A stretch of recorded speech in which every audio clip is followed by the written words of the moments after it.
Kaze nanone muri gahunda z'amakuru ndetse n'ibiganiro bitandukanye. Societe Civile ya Tanzania yasabye guverinoma y'iki gihugu gutanga ibimenyetso ku byo yatangaje ko imyigaragambyo n'imvuru byabaye mu matora na nyuma yaho byagizwemo uruhare n'abanyamahanga.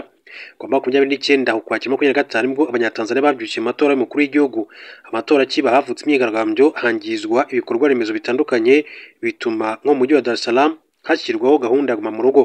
Abaturage bagaragaza ko amatora atabaye mu mucyo, bashinja Madame Samia Suluhu Hassan n'ishyaka rya Chama cha Mapinduzi CCM gufunga benshi mu batavuga rumwe n'ubutegetsi nka Tundu Lissu w'ishyaka Chadema, nawe wahabwaga amahirwe yo gutsinda amatora mu gihugu cya Tanzania.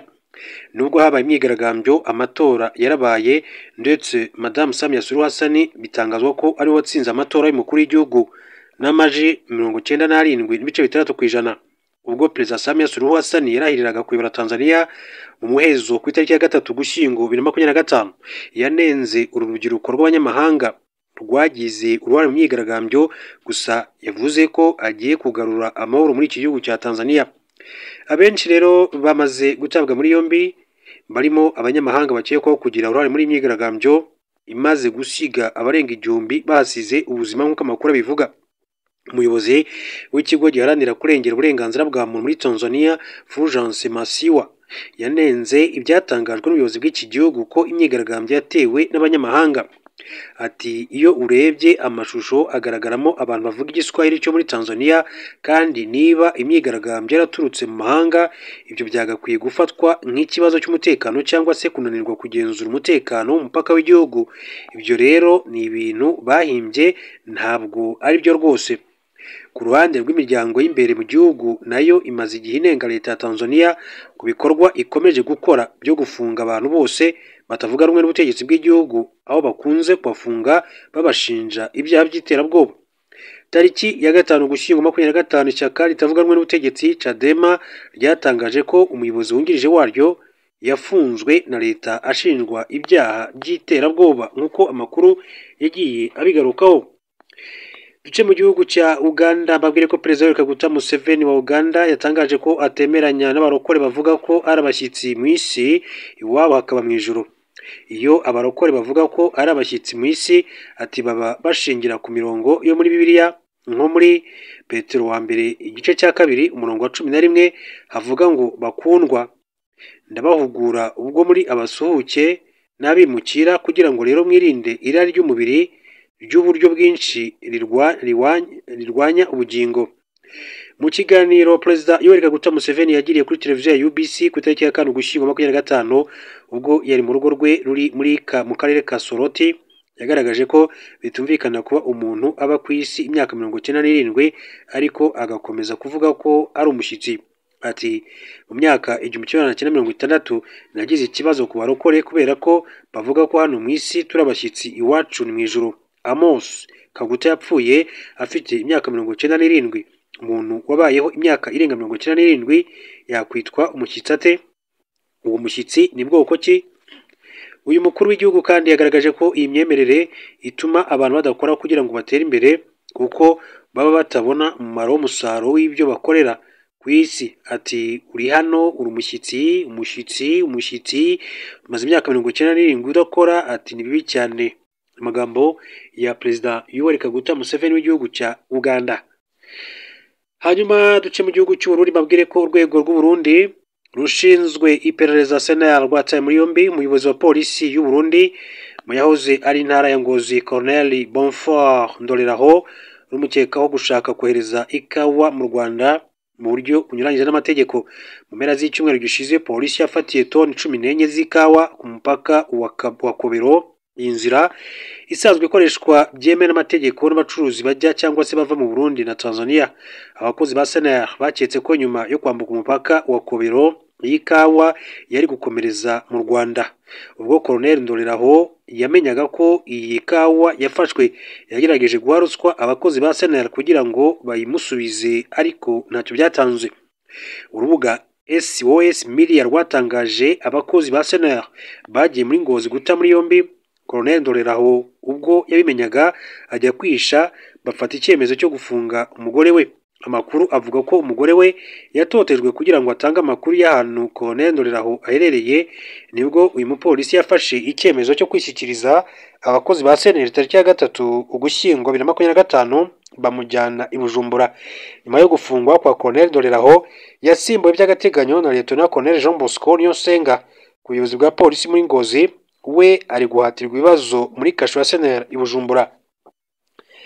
Tuve mu gihugu cy'u Burundi mbabwire ko mu yandi makuru akomeje kugenda avugwa nuko Ministre wa Leta Zunze Ubumwe za Amerika ushinzwe ubwikorezi witwa Sean Duffy yatangaje ko indege zigiye kugabanywa ku bibuga mpuzamahanga 40 by'indege bitewe no guhagarara kw'imirimo ya guverinoma.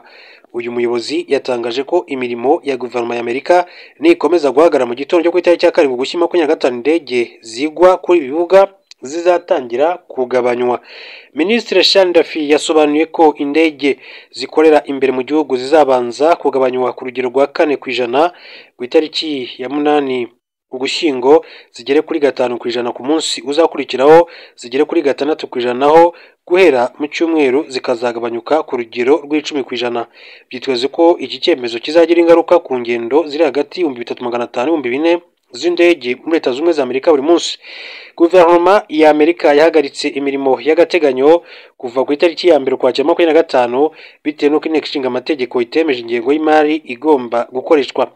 Abasenateri b'abademokrate basabye guverinoma kubanza kwemera ko igomba gukomeza gahunda yo gufasha abafite amikoro make kwivuza bibahendukiye, kandi amafaranga ashorwa mu gisirikare akagabanywa kugira ngo hitabwe ku zindi nzego zirimo uburezi, ubuvuzi n'imibereho y'abaturage. Umuyobozi w'urwego rwa Amerika rushinzwe indege Brian Bedford ku wa 5 Ugushyingo yatangaje ko kuva imirimo ya guverinoma yahagarara abagenzura indege ziri mu kirere batagihembwa, nyamara barakomeje imirimo. Brian Bedford yagize ati nibisanzwe nk'uko no guhagarara kw'imirimo ya guverinoma byasanzwe, nk'uko kuba abagenzuzi bacu bamaze ukwezi badahembwa bisanzwe. Magingo aya hashize iminsi 37 imirimo ya guverinoma ya Amerika ihagaze kubera kutemezwa kw'ingengo y'imari, ndetse iminsi ishobora kwiyongera. N'ubwa mbere guverinoma ya Amerika ihagaritse imirimo mu gihe kirekire nk'iki.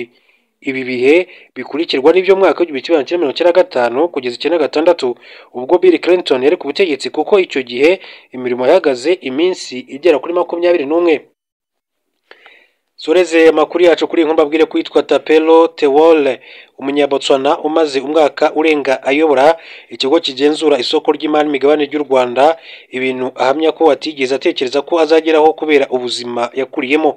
Muri Kamena 24 nibwo Tewole uyu nguyu akaba yitwa Tapelo yahawe kuyobora iki kigo. Ku ikubitiro hawe inshingano zo guteza imbere uru rwego hagendewe ku igenamigambi ry'imyaka 10 ryateguwe.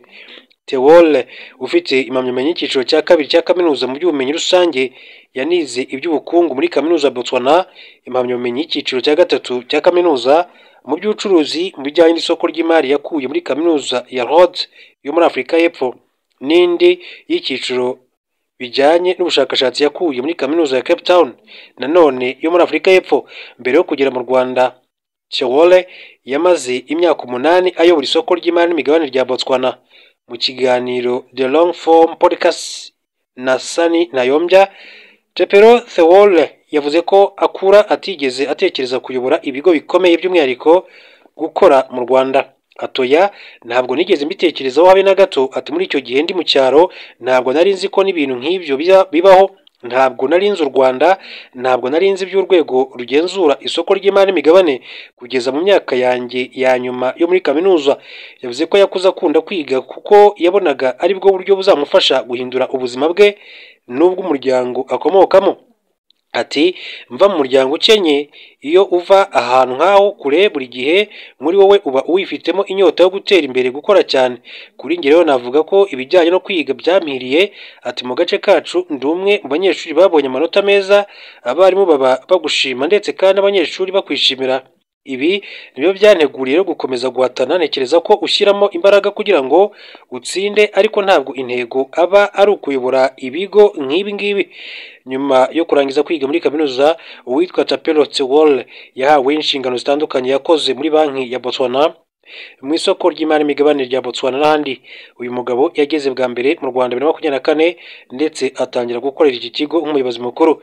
Yavuze ko yatangiye kugerwa n'iki kigo cyo mu Rwanda 2023. Ati bwa mbere ubwo navuganaga nabo muri Kamena 2023 ntabwo nari nzi neza ko nshaka kuva muri Botswana muri icyo gihe kubera ko amasezerano yanjye yari agifite igihe. Ati kandi ku isoko ry'imari n'imigabane rya Botswana icyo gihe twari mu bihe byiza mu buryo bw'imikorere. Tsapelo Thawol akaba yavuze ko yamaze amezi arenga 8 aganira n'ubuyobozi bw'iki kigo cy'u Rwanda cy'isoko ry'imari n'imigabane kugeza bemeranyije gukorana. Ati twakomeje kuganira kugeza muri 2024 nyuma y'amezi 8 cyangwa se 9 y'ibiganiro naremeye ndavuga nti nzaza. Nyuma yo kumvikana ku mpande zombi, Tsapelo Thawol yamagaye witwa Mukgweetsi Masisi wayoboraga Botswana amenyesha iby'icyemezo cye. Uyu mugabo avuga ko guhamagara perezida byaturutse ku ruhare rukomeye isoko ry'imari n'imigabane rya Botswana rifite mu bukungu bw'iki gihugu. Reka mbashimire, bifurize gukomeza kugira ibihe byiza.